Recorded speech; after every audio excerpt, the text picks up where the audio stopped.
السلام عليكم. لا تنسوا الاعجاب بالفيديو والاشتراك في القناة تشجيعا لنا لنستمر بنشر المزيد ان شاء الله.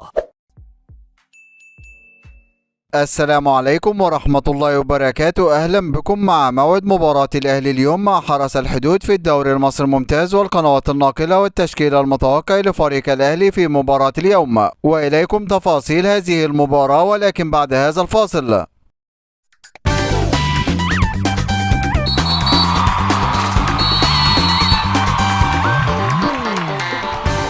يستعد فريق الأهلي لمواجهة فريق حرس الحدود في مباراة اليوم، وذلك في إطار مواجهة المباراة المؤجلة من الجولة الثالثة والثلاثين من بطولة الدوري المصري الممتاز. وقد انتهت مباراة الدور الأول بين الفريقين بفوز فريق الأهلي على فريق حرس الحدود بنتيجة 3 أهداف مقابل لا شيء، ويحتل فريق الأهلي المركز الأول في جدول ترتيب الدوري المصري برصيد 81 نقطة من 31 مباراة، فاز في 25 مباراة وتعادل في 6 مباريات، بينما يحتل فريق حرس الحدود المركز الثامن عشر والأخير في جدول ترتيب الدوري المصري برصيد 24 نقطة من 33 مباراة، فاز في 5 مباريات وتعادل في 9 مباريات وهزم في 19 مباراة، ليكون الفارق 57 نقطة بينه وبين فريق الأهلي. وسوف تنطلق هذه المباراة اليوم الأربعاء الموافق 19 يوليو 2023 19/7/2023 في تمام الساعة 6:30 مساء بتوقيت تونس والمغرب والجزائر،